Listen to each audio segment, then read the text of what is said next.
Muy buenos días a todas y todos. Mi nombre es Úrsula Indacochea, soy directora del programa de Independencia Judicial, la Fundación para el Debido Proceso, DPLF, y junto con un grupo de organizaciones que conformamos el grupo Mujeres por la Justicia, además de ASIG de Argentina y el núcleo desde de Chile, de la Universidad Austral de Chile, nos complace darles la bienvenida a esta presentación del informe emitido recientemente por el relator especial de Naciones Unidas sobre la independencia de los jueces y abogados, Diego García Sayán, titulado Participación de la Mujer en la Administración de Justicia, un informe que fue presentado recientemente, el 13 de octubre pasado, ante la Asamblea General de Naciones Unidas en su 78 periodo de sesiones.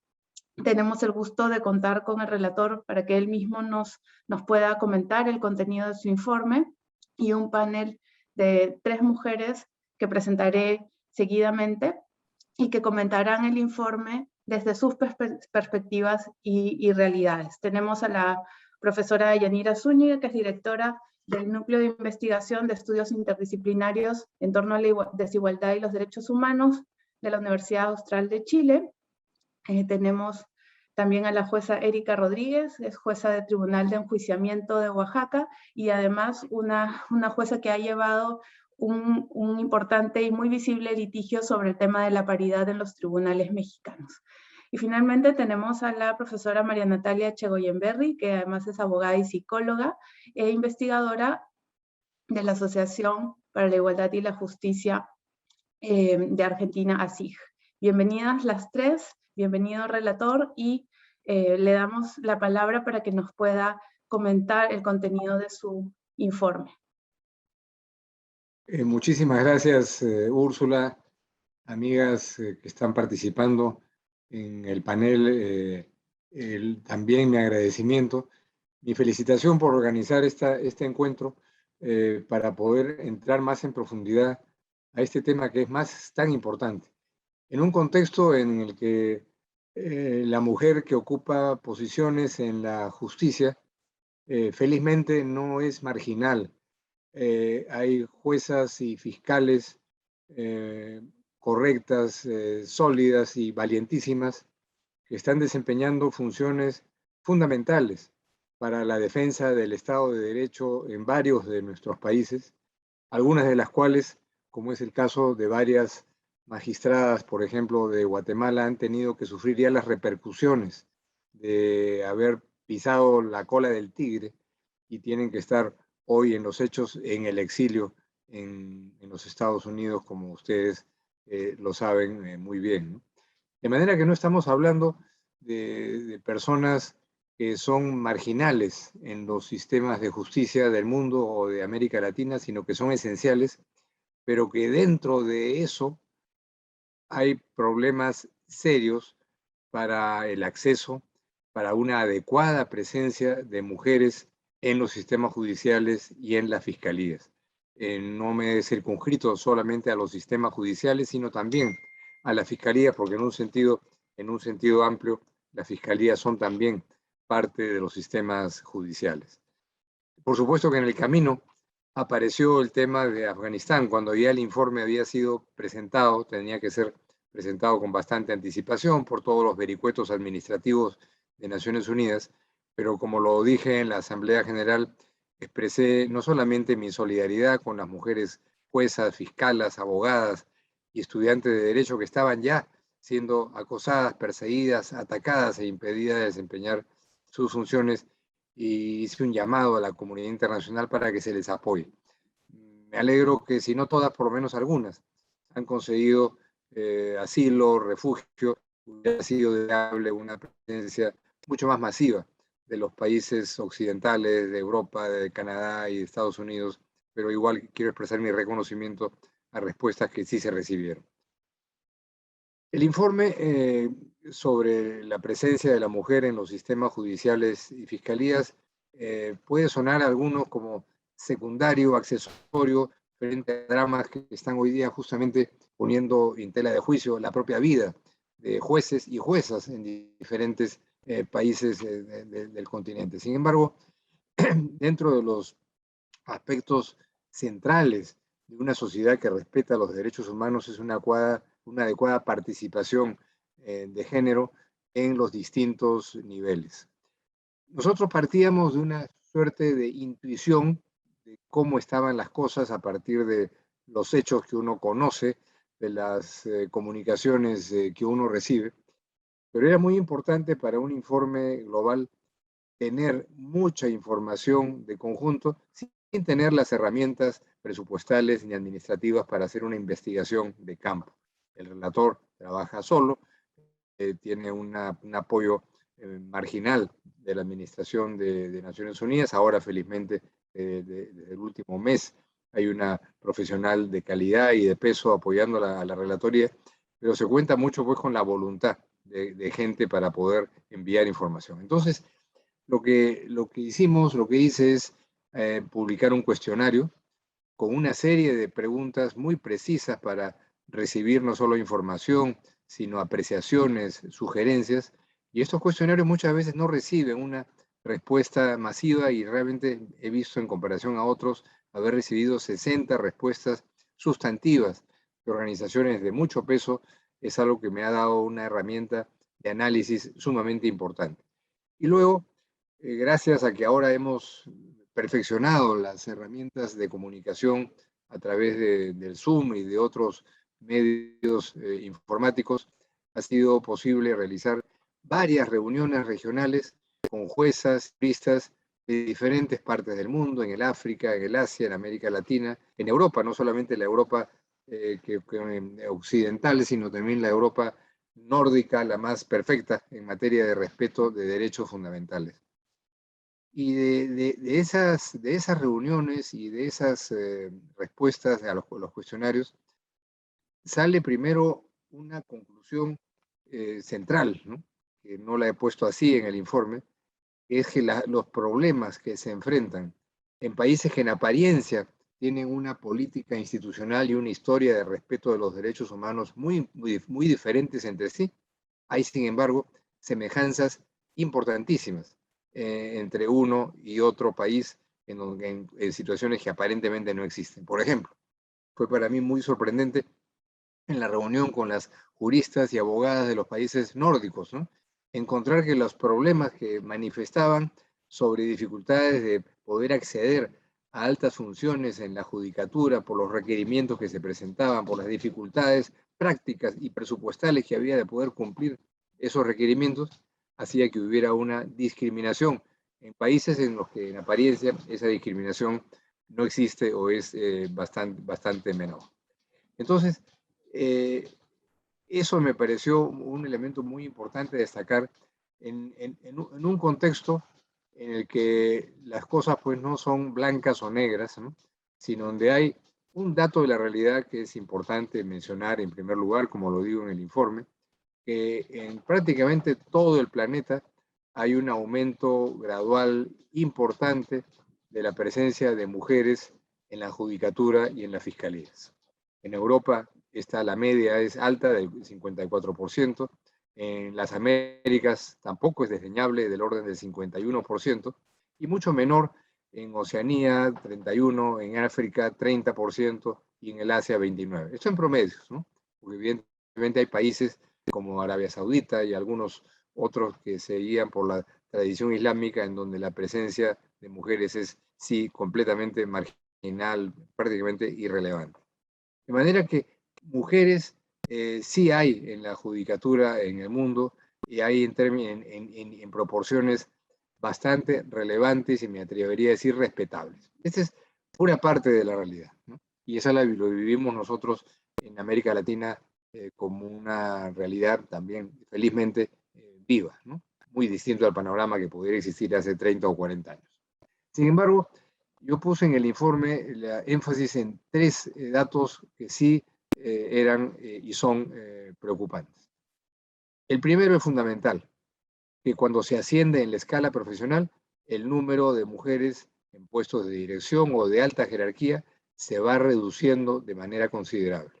Esta es una tendencia global, no es solo una tendencia en América Latina, en el África o en el Asia. En todos lados ocurre esto por distintas razones. Segundo, como un elemento complementario a esto, no solamente por las altas funciones, en general hay un conjunto de prejuicios y de estereotipos también vigentes, lamentablemente, a nivel global, que siguen afectando a las mujeres, que por lo general son adscritas a determinado tipo de jurisdicciones que podríamos llamar sociales o laborales. La mujer es muy buena para eso, para los temas laborales, para los temas sociales, y tribunales de familia, etcétera, ¿no? Y los casos más picantes, los que tienen que ver con crimen organizado, los que tienen que ver con gran corrupción, no es el espacio prioritario para asignar a las mujeres. Y en tercer lugar, algo que es algo más bien macro, ¿no?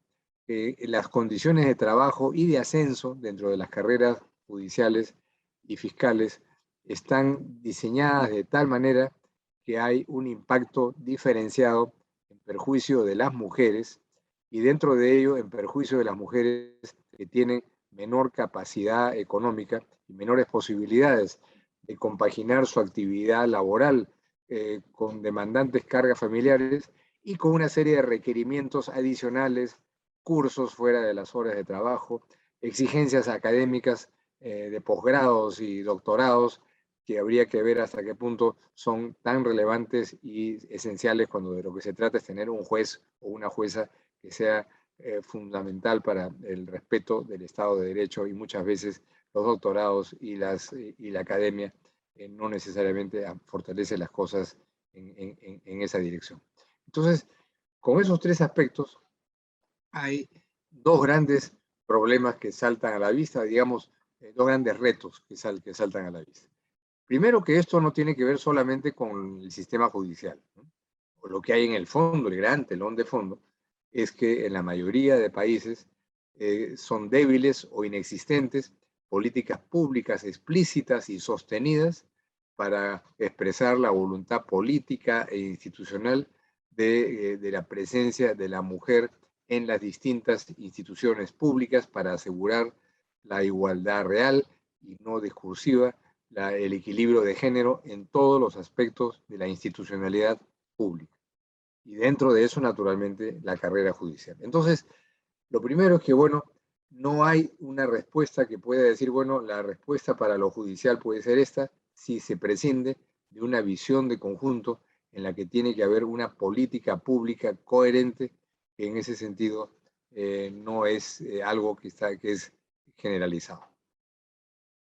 Pero dentro del aspecto específico ya de lo judicial, hay asuntos que sí requieren poner alguna prioridad. Yo lo que hice en el informe es concentrar en un aspecto central, es decir, el llamado techo de cristal, la barrera invisible que hace que las mujeres sean minoría en los altos puestos judiciales en prácticamente todas las regiones del mundo. Esta realidad tiene que transformarse, viola los derechos humanos y exige respuestas políticas e institucionales específicas. Y daba en el informe algunos ejemplos. La India, que tiene un sistema judicial respetuoso del Estado de Derecho, de los 245 jueces que han llegado al más alto tribunal, a la Corte Suprema, menos del 3,3% han sido mujeres en la historia de la India, y en ese lapso ni una sola mujer ha sido presidenta del Tribunal Supremo, para dar el ejemplo de uno de los países más poblados del planeta. En Malasia, la primera mujer presidenta del Tribunal Supremo fue nombrada en el año 2019. En el Perú, mi país, nuestro país, Úrsula, recién en el año 2021, este año, fue elegida la primera presidenta del Poder Judicial desde que existe el Poder Judicial en el Perú, hace 196 años. En América Latina, a fines del 2019, las mujeres en las altas cortes, no solamente Corte Suprema, representan un promedio aproximado del 27,5% del total, que es más o menos el mismo porcentaje para ir a otra región del mundo que hay en la Federación Rusa. Entonces, esto es grave y se requiere medidas urgentes para que eso sea modificable, y requiere eso visiones de política nacional y de política institucional. Las normas legales estableciendo la paridad de género, el equilibrio de género, por supuesto que son importantes y ayudan, pero muchas veces esas normas solo sirven como referente conceptual y no como referente realmente vinculante. Y pongamos el caso de México. México tiene en su constitución, la paridad de género para los órganos judiciales establecido como una norma explícita, cosa que no es usual ni generalizado. Sin embargo, en México, 3 de los 11 o 12 integrantes de la Suprema Corte son mujeres y no debería estar en discusión ahora que hay que reemplazar a un ministro de la Suprema Corte, que quien tenga que entrar deba de ser mujer, y la terna que debiera presentar el presidente al Congreso tendría que ser una terna integrada solo por mujeres.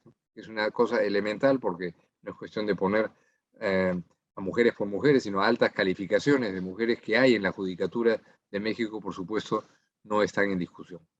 Entonces, para no extender mucho más mi presentación, solamente quería recapitular las principales recomendaciones que contiene este informe, que me parece útil poder discutir ahora con ustedes y ver cuáles de ellas pueden priorizarse para que sean parte de una política que ayude a cambiar este panorama en un corto plazo. Sí, en un corto plazo.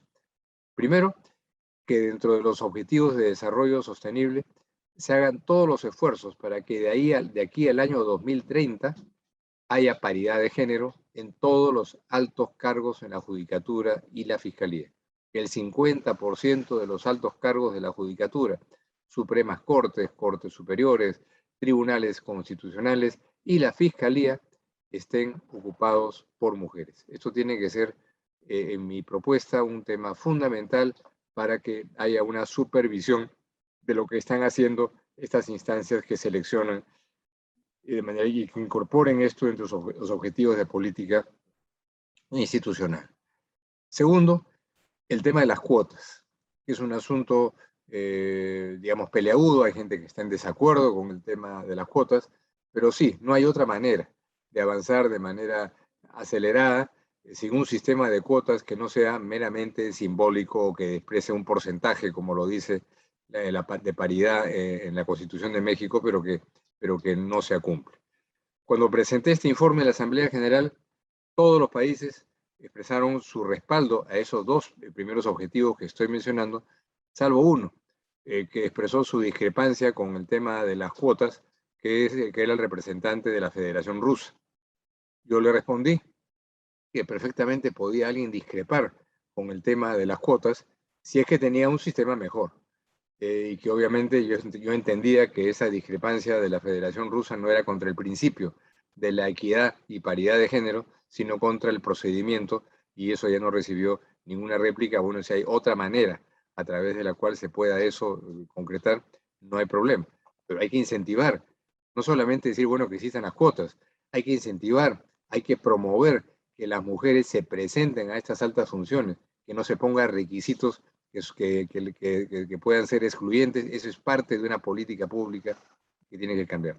Tercer punto, por eso, la necesidad de una institucionalidad pública, referida no solamente a la judicatura, autónoma e independiente, que coordine las políticas sobre igualdad y perspectiva de género y su cumplimiento por todas las entidades públicas. Esas instituciones existen en algunos países, hay las Defensorías del Pueblo, la Comisión de Derechos Humanos en México y en otros lados, pero al margen de que sean ellas u otras, es importante que alguien esté tocando esa campana de manera permanente y haciendo ruido sobre este aspecto fundamental, y no solamente cada vez que se celebra el Día Internacional de la Mujer. En cuarto lugar, hay que revisar los requisitos formales para ingresar o ascender en la carrera judicial y ocupar las altas funciones. Hay requisitos que se van poniendo, se van sumando, y como lo he podido comprobar en mi investigación, en las regiones más privilegiadas del planeta, donde uno dice ahí todo es perfecto, en Noruega o en Finlandia, bueno, no es perfecto, y hay requisitos que no tendrían que estar, sino, como decía un juez que escribió de la Universidad Pompeu Fabra de Barcelona, lo que se necesita es que jueces o juezas que sean personas decentes, que apliquen el Estado de Derecho y que tengan en cuenta los estándares internacionales. Para eso, un requisito de un doctorado o un plus académico muy sonoro no garantiza absolutamente nada. Quinto lugar, eliminar los estereotipos, ¿no? Estos estereotipos de que la mujer es buena para el área social, buena para el tema laboral, buena para asuntos agrarios, buena para asuntos ambientales. Muy bueno por eso, por supuesto, porque son temas tremendamente relevantes y por supuesto prioritarios en la agenda pública. Pero la mujer no debe ser encasillada y eso es una batalla permanente. Y por último, como un elemento instrumental muy importante, fortalecer las asociaciones de jueces y de fiscales, que pueden jugar un papel más activo del que ya están desempeñando en este terreno. En varios países sí lo están haciendo, pero en algunos o esas asociaciones no han surgido con la debida fuerza o son materia de represión, como ocurre en varios países que felizmente la mayoría de ellos no están en la región latinoamericana. Entonces, la idea, amigas, es un poco compartir con ustedes algunas de estas conclusiones y realmente la gran pregunta, el gran reto que creo se plantea, bueno, ¿cómo hacemos para avanzar realmente en esa dirección? ¿Cómo avancemos para que haya más ruido, más conciencia de que este es un tema muy importante para el Estado de Derecho y para los derechos fundamentales y que no puede ser encasillado y arrinconado como un tema de las mujeres juezas que están pidiendo ciertas cosas, ¿no? Sino como un tema de derechos fundamentales de la sociedad. Quiero agradecer a Úrsula y a todas ustedes por la oportunidad de compartir con ustedes estas reflexiones. Creo que me he extendido más allá de los 10 minutos que yo me había propuesto obsesivamente, pero ahora sí, ya me quedo callado. Gracias, Úrsula. Muchas gracias, señor relator. Bueno, nosotras como, digamos, mujeres interesadas en temas de justicia y también como en un colectivo más amplio donde están las juezas, las magistradas, hemos recibido con mucha esperanza un informe sobre este tipo.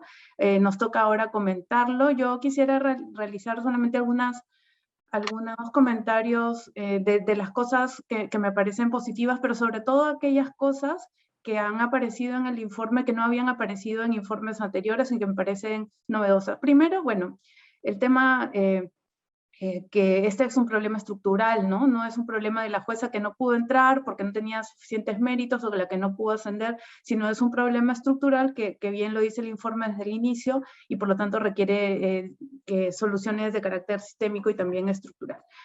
Lo segundo que me parece importante es que el informe reconoce que no es un tema solamente de ingreso, no es que no solamente no llegan, sino también hay un problema de ascenso y de permanencia, ¿no? Y estos dos componentes, el permanecer en el sistema de justicia, es digamos, una parte importante del problema. Y digamos, como aspectos novedosos, y antes de darle la palabra a mis colegas, quisiera mencionar 3 cosas. Una, que el informe dice, bueno, que aparentemente la imposición de requisitos para el ingreso o ascenso, que pueden ser neutrales o que aparentemente son razonables, esconden barreras y suponen obstáculos para el ingreso, ascenso y permanencia de las mujeres, y específicamente el tema de la exigencia de producción académica y la exigencia de títulos académicos, ¿no? Entonces, esto es un tema también sobre el cual tenemos que reflexionar. El segundo punto es que bajo la apariencia de nombramientos fundamentados en un enfoque de género, a veces se esconden nombramientos políticos, y eso es quizá una buena explicación de por qué las mujeres que llegan a las altas cortes no ayudan, no son necesariamente personas que creen en los derechos de las mujeres y ayudan a romper este techo de cristal, sino simplemente lo atraviesan y dejan a las demás mujeres debajo, ¿no? Y esto me parece positivo que el informe lo reconozca y lo mencione. Y en tercer lugar, es un punto que incluso lo quiero leer porque me parece muy novedoso, es que dice, la resistencia a la participación de las mujeres se agudiza porque su progreso pone en evidencia un sistema de acceso diseñado para favorecer a los hombres, ¿no? Y es decir, las mujeres que llegan y cuando llegan a los puestos de decisión, a los cargos de decisión, también enfrentan y generan una reacción del sistema, una reacción que es hostil, digamos, que las ataca de distintas maneras, ¿no? Como bien el informe resalta, a través de las redes sociales, cuestionando sus méritos y hasta incluso su estabilidad mental, por ejemplo, en algunos casos que son conocidos de la región. Entonces, esta respuesta hostil, digamos, que el sistema o que los sistemas generan cuando las mujeres llegan a los altos cargos es algo que también creo que da para poder investigar y profundizar más. Y con eso, bueno, le voy a dar la palabra a mis colegas que van a comentar también el informe, empezando por la profesora Yanira Zúñiga. Bienvenida, profesora. Gracias por acompañarnos. Muchísimas gracias por la oportunidad de comentar unas ideas muy generales sobre el informe. Aprovecho también de saludar al relator. Yo coincido con la apreciación de Úrsula en términos del valor tanto para el estudio del fenómeno como del valor político del diagnóstico, de una radiografía, como luego de cuáles pueden ser las medidas que pudieran servir para contrarrestar esto. Y me parece que aunque no son dos temas que necesariamente se analizan en conjunto, es importante también ir viendo cuáles son las evidencias que tenemos, porque tenemos también más camino recorrido en materia de participación política en parlamentos, para darse cuenta de algo que pone de relieve el informe, que es efectivamente que las resistencias no se extinguen una vez que las mujeres ingresan a los espacios de poder, entendiendo por espacios de poder los que tienen también más reconocimiento, es decir, el espacio de poder de las funciones jurisdiccionales en los países es un espacio que sigue siendo de élite, pero eso no impide que las mujeres y otro tipo de poblaciones al ingresar en esos espacios se transformen en lo que alguna autora española llama élite discriminada, ¿no? Entonces, claro, el fenómeno de segregación vertical va mostrando que hay zonas en las que el poder que organiza esos espacios es más renuente a que ingresen mujeres. Y de ahí entonces que el problema, ¿no? Y ahí hay creo que un punto que ofrece muy bien el informe, del error o del riesgo, ambas cosas probablemente, de hacer equivalente las reglas de paridad, ¿no? Comprendida como un modelo, con la simple presencia de las mujeres en los espacios de toma de poder, ¿no?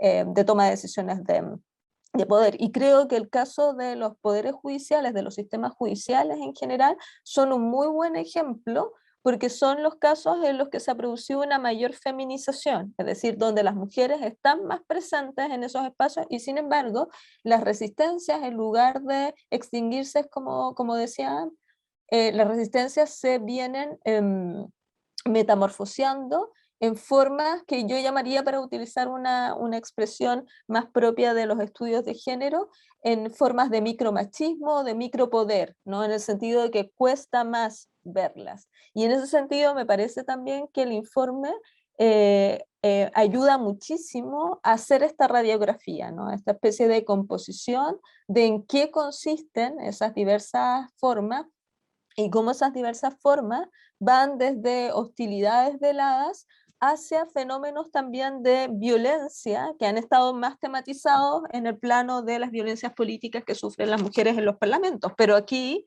como recordaba Úrsula, también estamos viendo formas de violencia, típicas formas de violencia política. Entonces, probablemente el desafío de aquí en adelante, habiendo avanzado la agenda de cuotas políticas o de incentivos o de discusiones normativas sobre carrera judicial o sobre nombramiento, en que se ha avanzado bastante en varios países también de la región americana, es empezar a capturar esas otras resistencias que funcionan como verdaderas lógicas de evicción de las mujeres en estos espacios, incluyendo las que son más rígidas, ¿no? Y a las que también, digamos, aparecen aquí y en otras investigaciones, como la misma manera en que se entreteje las lógicas de los méritos y de las habilidades requeridas para ejercitar adecuadamente la función judicial, con maneras de comprender la profesión jurídica y en particular la profesión judicial que están masculinizadas, ¿no? Y que es el problema al final de las discriminaciones indirectas. Es decir, le llamamos discriminaciones indirectas y tenemos, creo, a la mano un buen concepto para hablar de estas cuestiones, pero como la discriminación indirecta por definición es camuflada, si no empezamos a identificar en qué consisten esa casuística que está camuflando la discriminación indirecta, vamos, a pesar de tener el instrumental teórico, vamos a tener pocas posibilidades de ir avanzando entonces en intervenir estos fenómenos concretos, porque los hemos naturalizado. Entonces yo creo que ahí hay un desafío en el que contribuye de manera importante al diagnosticar, por ejemplo, lo que aparece en términos de las exigencias de ciertos tipos de formaciones, que parecen no necesariamente tener una pertinencia o una necesidad para un buen desarrollo de la función judicial y que van castigando porque generan un impacto diferenciado de género con mayor intensidad a las mujeres que a los hombres. Entonces, yo diría, para no extenderme y ya que estoy, digamos, casi en el tiempo, resaltar precisamente también la necesidad de hacer este ejercicio con un lente más fino, que es el que nos propone esta información, y al mismo tiempo avanzar en una visión, como decía en su presentación el relator, más de conjunto. O sea, probablemente, si como también aparece en el informe, si en las causas no son únicas, es decir, si no podemos identificar una explicación monocausal de este fenómeno, por supuesto que la solución no puede ser única, ¿no? Necesariamente se tendrá que ser un set de herramientas y dentro de ese set de herramientas habrá que elegir también aquellas que se potencien unas con otras. Por supuesto, cuotas y modelos de paridad, pero probablemente también hay que ir más allá a otro tipo de reglas que cuestionen las dimensiones, no solo las institucionales, sino sobre todo estas dimensiones culturales que son las que cuestan más erradicar. Yo me quedaría aquí para encuadrarme en el tiempo y de nuevo renuevo mi agradecimiento por la invitación. Muchas gracias por esos comentarios. Ahora le voy a dar la palabra a la jueza Erika María Rodríguez de Oaxaca, que además, como mencioné, ha tenido la valentía de impulsar un litigio que además estamos mirando desde diversos países de América Latina para poder promover el respeto del principio de paridad a nivel estatal en México, porque como mencionaron, el tema de la paridad es una norma constitucional a nivel federal, pero en los estados la situación puede ser muy diferente, ¿no? Adelante, jueza Rodríguez, bienvenida.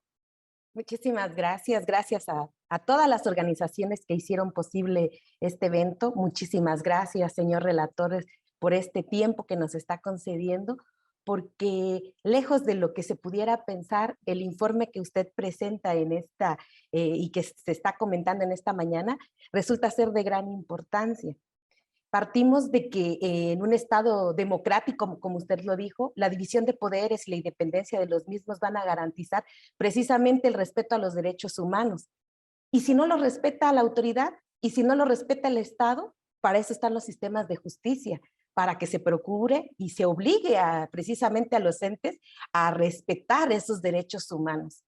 El gran problema y lo importante de este informe, señor relator, es que usted pone de relieve precisamente que en los sistemas judiciales es donde existen las violaciones a los derechos humanos que se supone que los que representamos a la justicia debemos de velar. ¿Por qué? Porque precisamente quienes imparten justicia, que somos las mujeres, o quienes procuran justicia, en el caso de las fiscales, pues son las que están sufriendo esta violación a sus derechos fundamentales, principalmente el derecho de igualdad y la discriminación. Es decir, en la casa de la justicia emana la injusticia a quienes van a procurar y administrarla.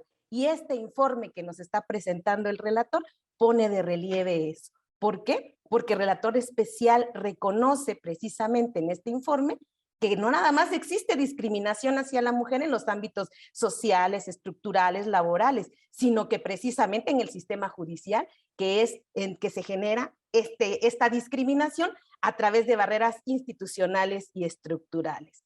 En este informe el relator identifica las barreras que impiden el acceso adecuado, la promoción, como ya se dijo, y sobre todo la permanencia de las mujeres en la judicatura y en la fiscalía.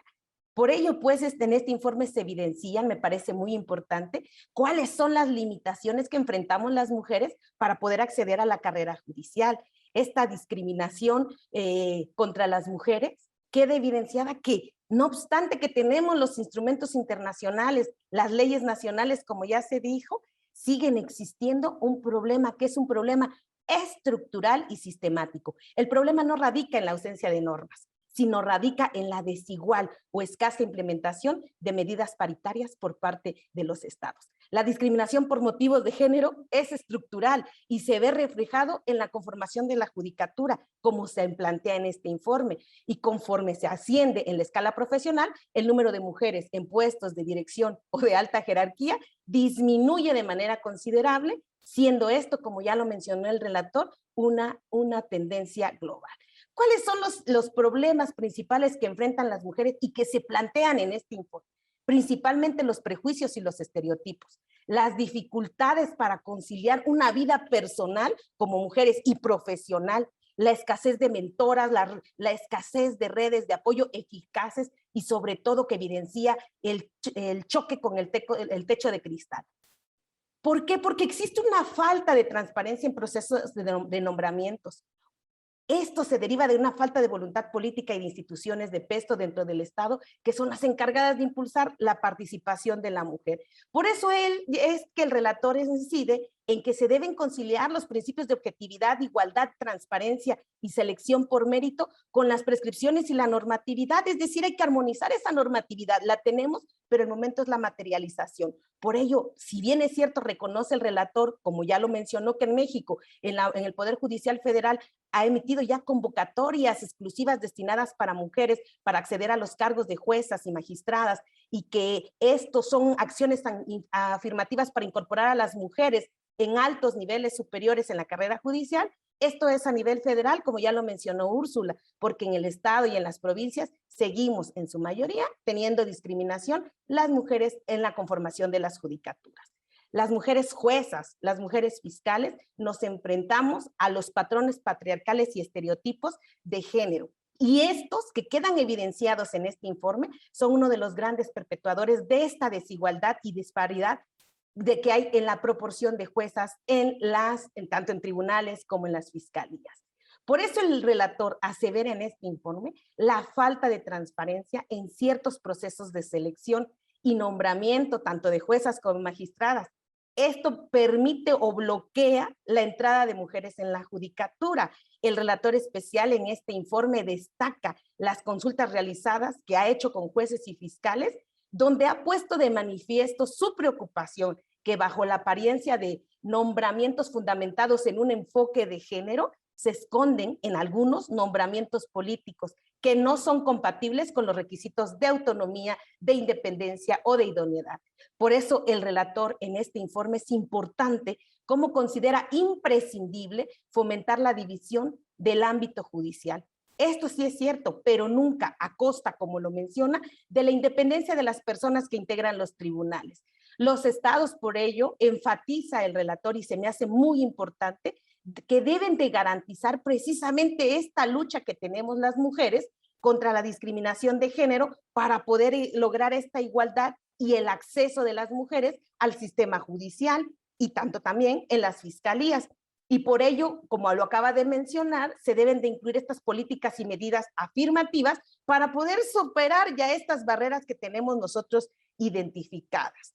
Me parece muy importante y fundamental que el relator especial exhorta a los estados para que se adopten procedimientos claros y seguros para que las juezas y fiscales puedan denunciar actos de violencia y no ser precisamente los estados los que perpetúen la violación de los derechos fundamentales de las juezas y las fiscales o que continúen con una persecución en contra de ellas en la lucha por la igualdad. Por ello, quiero resaltar únicamente que me parece primordial que el relator especial aquí en este informe enfatice que se requieren medidas para garantizar esta igualdad en condiciones de acceso a los tribunales superiores, para lograr este proceso igualitario en la carrera profesional. Que dentro de las recomendaciones, y esto me parece que no puedo dejar de mencionarlo y comentarlo, estipula en su informe, y me parece fundamental, que se deben diseñar y poner en marcha un sistema de cuotas, pero no solamente de manera simbólica, para asegurar esta igualdad en el ingreso a los cargos de administración de justicia, sino que también este sistema de cuotas es con la finalidad de lograr una mayor igualdad de la perspectiva geográfica o regional. ¿Por qué? Porque como lo menciona y reconoce el relator, a pesar de la discriminación y la violencia que sufrimos las mujeres que integramos en este caso la administración de justicia o las fiscalías, las mujeres seguimos cumpliendo con nuestro deber diariamente. La eliminación de la discriminación contra la mujer va a requerir cambios sistemáticos en las estructuras sociales, porque no es un problema de leyes, no es un problema estructural y es un problema que requiere una mentalidad de cambio social. Y exige esto, a su vez, una fuerte voluntad política. Por ello, agradezco profundamente al relator, a don Diego García Sayán, que se haya pronunciado al respecto, porque las juezas, que somos las encargadas, insisto, de administrar justicia, somos quienes se nos violan los derechos fundamentales. Continúo y dejo aquí abierto estas ideas. Muchas gracias, jueza. Resalto especialmente la importancia de que los poderes judiciales acojan y también protejan el principio de representación equitativa, paritaria, ¿no? Y en ese contexto el litigio estratégico resulta fundamental, ¿no? Hay que también considerar una pieza valiosa el hecho de promover la posibilidad de que las designaciones sean impugnables, que tengan un control judicial, que es algo que todavía es un camino importante por andar. Le doy ahora la palabra a María Natalia Echengoyenberry desde Argentina para hacer sus comentarios al informe. Bienvenida, Natalia, gracias por acompañarnos. Muchísimas gracias, Úrsula, muchísimas gracias, señor relator Diego García Sayán, por la invitación y por la oportunidad también de hacer algunos comentarios al informe. Coincido también con las compañeras de este conversatorio. Me parece fundamental generar este espacio, Úrsula, ya lo hemos hablado, pero es súper importante y potente también. Sobre el informe, algunos aspectos a destacar. Bueno, básicamente es un informe actual, necesario y justo tanto por el momento en el que se produce este informe y por situar también las problemáticas de género, también en este contexto de pandemia, donde las problemáticas de desigualdad de género han impactado de manera diferencial también en las mujeres, y esto ha impactado también, como señala el informe, en la carrera profesional de las mujeres, y se vincula tanto con la economía del cuidado, cómo afecta esta situación de teletrabajo, la división sexuada del trabajo y el reparto desigual de tareas, que tantas otras encuestas también de uso del tiempo que han realizado los estados nacionales dan cuenta de esta situación. Me parece que también es un informe muy relevante porque coincide tanto en el sentido y orientación también de literatura científica en la materia, inclusive perteneciente a otros campos, como el campo de la psicología, el campo de la salud mental, porque también aborda y coloca el sufrimiento laboral o el sufrimiento de trabajo, o los aspectos subjetivos de las violencias en el ámbito laboral, y en eso coincido con Úrsula, la importancia de situar, y que no sea una cuestión individual, o de las juezas, o de las magistradas que están concursando, o tratando de acceder a la carrera, sino que esté planteado en términos estructurales. También, bueno, el informe aborda claramente lo que es el techo de cristal, pero también refiere, digamos, en diferentes países, de lo que sería el suelo pegajoso, ¿no? Tanto en los poderes judiciales como en el Ministerio Público, y las diferentes formas en las que se expresan las barreras, tanto para el ingreso, el mantenimiento y el ascenso de las mujeres en el ámbito judicial, y el peso y la influencia que tienen los sesgos, estereotipos y prejuicios en este ámbito, ¿no? También establece claramente el informe, y eso me parece importante, y también se recupera eso en las recomendaciones, la necesidad de generar normas y políticas de conciliación de la vida doméstica, o de lo que sucede en la esfera doméstica y de lo que sucede en la esfera laboral, y que no son escindidas, son una reflejo de la otra, ¿no? También presenta un diagnóstico exhaustivo en los distintos países sobre el acoso sexual y las violencias contra las mujeres, las distintas formas en las que se expresan las violencias, que, como decían, van desde micromachismos a situaciones graves de hostigamiento, y que han implicado, como en el caso de Guatemala, que las personas tengan que exiliarse de su país con todos los aspectos subjetivos, económicos, a nivel trayectorias, humanos, que implica esa tragedia profesional. Además, bueno, también analiza las obligaciones de los estados de asegurar tanto en el ámbito normativo como funcional la igualdad para las mujeres que pertenecen a grupos, y esto me parece como un punto muy importante, que todavía tenemos un desafío acá que profundizar, mujeres que pertenecen a grupos étnicos, religiosos, culturales y raciales, que pueden ser minoritarios o minorizados, como se habla desde el campo de la antropología. También analiza distintos obstáculos, que algunos han mencionado esto como el laberinto de cristal, que encuentran las mujeres para ejercer sus derechos en el sistema de justicia a partir de distintos informes temáticos producidos por distintos organismos, y esto que mencionaba el relator, a partir de este cuestionario, que fue, me parece que una fuente primaria primordial, utilizada también en este informe. Sin embargo, también advierte, y esto lo mencionaba Úrsula, que es necesario incluir un enfoque de género, pero no debe esconder nombramientos políticos que no sean compatibles, a su vez, con la independencia, autonomía y idoneidad. Por eso es tan importante que los lugares los ocupen mujeres y disidencias, pero que también estas mujeres y disidencias tengan los requerimientos, que se generen las políticas de incentivos para que lleguen con una carrera profesional acorde a los requerimientos, y que esto no afecte la independencia tanto en mujeres como en hombres. Es importante abordar estos aspectos subjetivos del ejercicio del poder y de las formas de producir sentidos en el sistema de justicia, estas hostilidades, violencias que podrían explicar tanto la segregación vertical como la autoexclusión de las mujeres en algunas situaciones en las que sí podrían presentarse y se están excluyendo de algunos fueros, pero también no solamente por la violencia que viven a nivel organizacional, sino también por situaciones de violencia mediática, de algunos, en particular cuando ejercen funciones jerárquicas en algunos fueros, como el penal.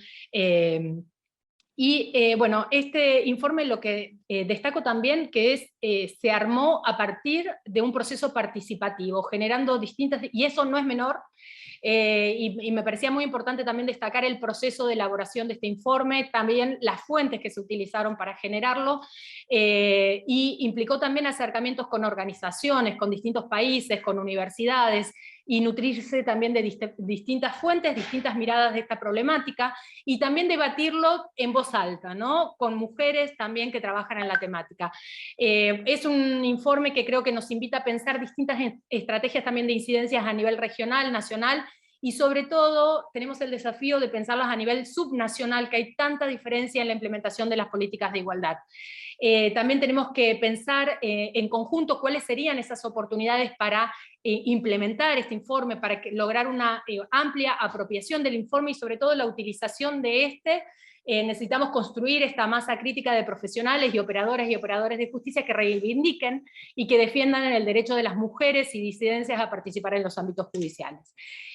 Básicamente creo que tenemos ahí el desafío de explicitar que los estados nacionales tienen que incluir expresamente una perspectiva de diversidad sexual e interseccionalidad en el ámbito judicial, que si bien está mencionado en el informe, creo que todavía es un desafío que tenemos que profundizar.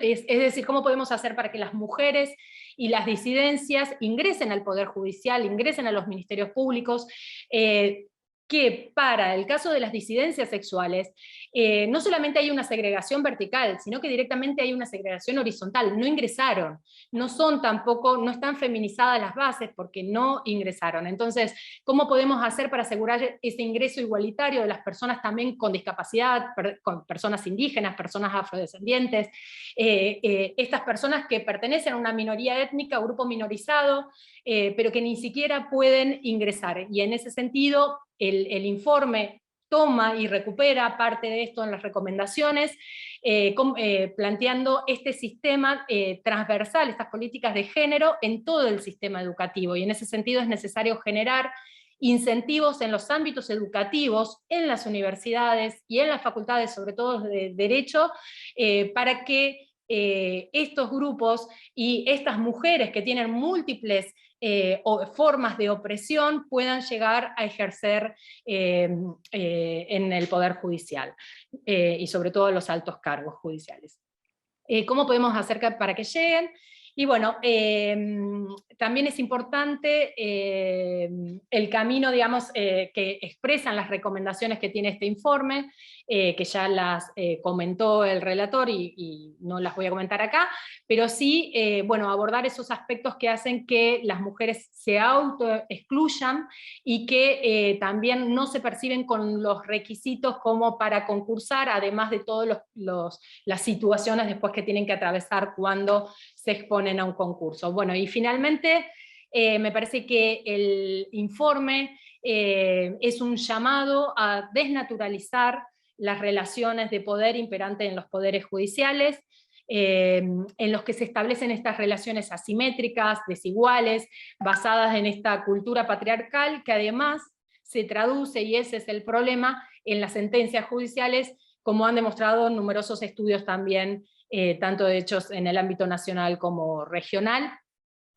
Así que bueno, hasta acá llega mi intervención, muchísimas gracias, y realmente creo muy oportuno y muy justo el informe. Muchísimas gracias. Muchas gracias, Natalia. Ahora vamos a darle al relator unos minutos para reaccionar a estas intervenciones, también alcanzándole una pregunta en los minutos que quedan de este webinar de 1 hora. Esperamos ceñirnos al tiempo, pero queremos preguntarle cómo va a dar seguimiento a este informe. No queremos que se quede en un informe que simplemente citemos en alguna demanda o en algún escrito, sino queremos un informe que podamos utilizar para impulsar cambios y ayudar a la relatoría también a darle seguimiento al informe. Creemos que un buen espacio también puede ser realizar alguna iniciativa conjunta con el Sistema Interamericano de Derechos Humanos, así como su relatoría lo hizo en el caso de la justicia y pandemia, ¿no? Entonces queremos conocer qué planes tiene para el futuro de este informe y cómo podemos colaborar con usted para impulsarlo en América Latina. Muchas gracias, Úrsula, por la pregunta y felicitaciones por todas las intervenciones que me han ilustrado con conceptos muy compatibles y muy importantes con el objetivo del informe, que nos demuestra que estamos pues todavía muy lejos de los objetivos y de los resultados, ¿no? Por eso yo traté de poner algunos objetivos temporales, ¿no?, que evidentemente no resuelven toda la amplia gama de los piezas que hay en esta problemática, pero para que haya algo que sea un objetivo más concreto, más cuantificable, y tal vez un llamado a organizaciones como las que ustedes integran y representan a funcionar en esa perspectiva, si es que están de acuerdo con ese objetivo concreto, ¿no? Sin duda la pregunta de Úrsula es difícil, ¿no? Porque la capacidad institucional y política de un relator que está colgado en el aire es muy pequeña, y ese relator además deja de ser relator a fines del próximo año, de manera que las capacidades de seguimiento como tal son limitadas. El seguimiento le podré seguir dando yo ya como persona individual. Pero me parece muy importante que las organizaciones que tienen que ver con este asunto se involucren, ¿no? No para que sean el eco del informe, simplemente que usen el informe, que usen la parte del informe que les parece más relevante, la más operacional, y para eso cuentan y contarán con mi colaboración, sea o no yo relator de aquí hasta diciembre del próximo año, pero digamos, eso es una cosa muy importante, utilizar. Para eso hice el informe, para que pueda ser utilizado por organizaciones como la que ustedes integran. Y eso es lo que un poco yo trato de hacer ahora, es decir, reuniones como la de ahora, o más en la tarde tengo una reunión con el Vance Center que tiene el mismo propósito, que es divulgar, analizar y empujar a que haya acciones más concretas. Y por supuesto, Úrsula, yo creo que sería muy bueno poder dar un paso concreto en una relación constructiva que siempre he tenido con el sistema interamericano. He sido parte de la Corte Interamericana durante durante 2 periodos, de manera que lo conozco bien y le tengo gran estima, porque sé que es lo mejor que hay en el sistema interamericano, es el sistema interamericano de derechos humanos, es lo que funciona. Entonces, creo que hay que seguir trabajando en eso y presentando casos, ¿no? La jueza Erika Rodríguez presentó, no lo ha mencionado ahora por un exceso de modestia, pero presentó su caso al relator y hubo una comunicación oficial que ya está publicada. Ya es papel de la jueza darle uso a esa publicación, porque ahí la norma tacha el nombre, una cosa que todavía se mantiene, que es absurdo, ¿no? Eso tendría que tacharse cuando la persona pide que su identidad sea eliminada, pero se envió una comunicación a México el 14 de julio, cierto que era sobre la responsabilidad en un estado, ¿no?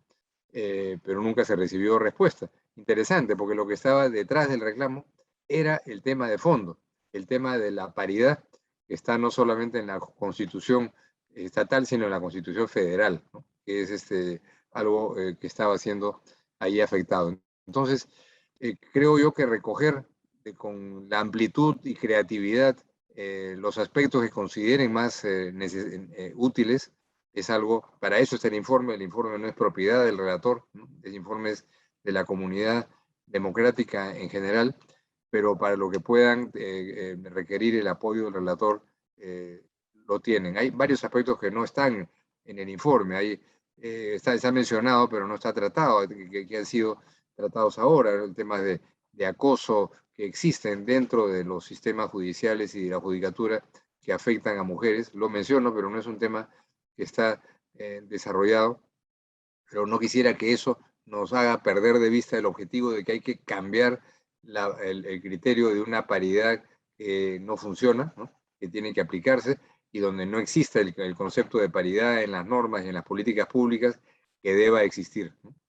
Con lo cual no garantizamos que se vaya a respetar. Entonces, creo yo que hay que seguir trabajando en esto y hay que hacer más ruido, ¿no? Mucho más ruido. Muchas gracias, señor relator.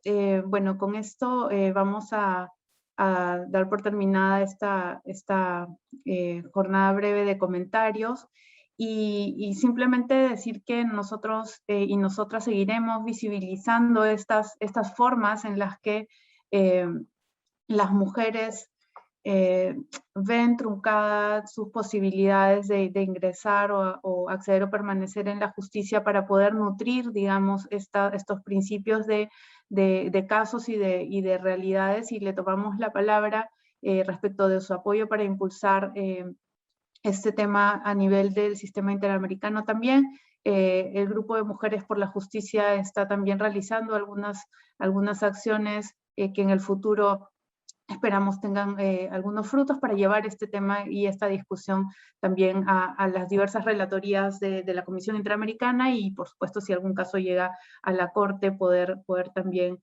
presentar ahí algún amicus, ¿no? Y encontrar el respaldo también de la Academia para esto. Entonces le agradecemos mucho, señor relator, y también quiero agradecer a nuestras panelistas por haber aceptado hacer estos comentarios. Agradezco a las personas que se conectaron y también sobre todo las que nos siguen por por Facebook Live. Muchas gracias.